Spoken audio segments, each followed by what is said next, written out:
நீ கருப்பா இருக்கிற என சிறு வயதில் இருந்தே எழுந்த விமர்சனங்களை எல்லாம் பொருட்படுத்தாமல் மாடலிங் துறையில் தனது சாதனைகள் மூலம் பதிலடி கொடுத்தவர்தான் இந்த 23 வயது டார்க் குயின் சங்கர பிரியா என்கிற சான் ரேச்சல்.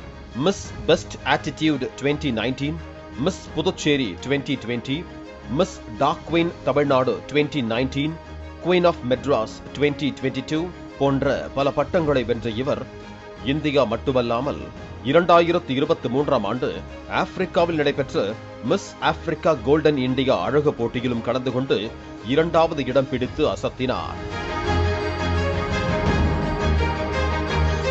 புதுச்சேரி காராமணிக்குப்பம் பகுதியில் வசித்து வந்த ரேச்சல் புதுச்சேரியை சேர்ந்தவர்களுக்கு மாடலிங் பயிற்சி வகுப்புகளையும் நடத்தி வந்துள்ளார். இவர் 100 அடி சாலையில் வசித்து வந்த சத்யா என்பவரை காதலித்து வந்த நிலையில் 1 வருடத்திற்கு முன்பு காதல் திருமணம் செய்து கொண்டார். திருமணத்திற்கு பிறகு ரேச்சலுக்கும் அவரது கணவருக்கும் இடையே கருத்து வேறுபாடு இருந்து வந்ததாக கூறப்படுகிறது. இந்த நிலையில் கணவர் வீட்டில் இருந்த ரேச்சல் 500 மீட்டர் தொலைவிலேயே வசித்து வரும் தனது தந்தை காந்திக்கு போன் செய்து தூக்க மாத்திரை உட்கொண்டு உயிரை மாய்த்துக் கொள்ளப் போவதாக கூறியுள்ளார்.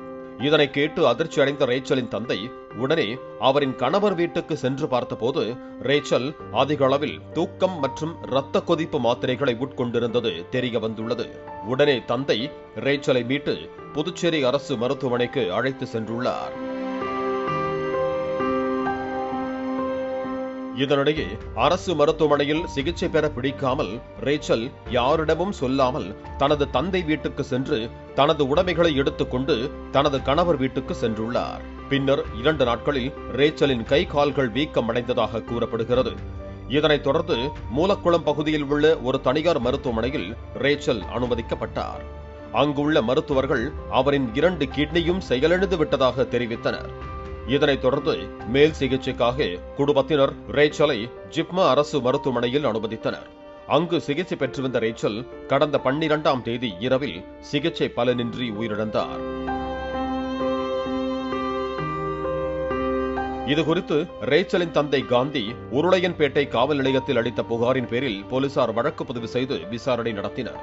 விசாரணையில் ரேச்சல் கடிதம் ஒன்றை எழுதி வைத்திருந்தது தெரிய வந்துள்ளதாக போலீசார் தெரிவித்தனர்.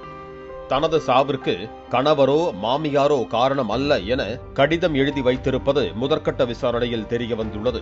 மேலும் அடிக்கடி வெளிநாடுகளுக்கு அழகி போட்டிக்காக செல்லும் ரேச்சல் அளவுக்கு அதிகமாக கடன் சுமையால் பாதிக்கப்பட்டதாக அந்த கடிதத்தில் குறிப்பிட்டிருந்ததாக போலீசார் தரப்பில் கூறப்படுகிறது.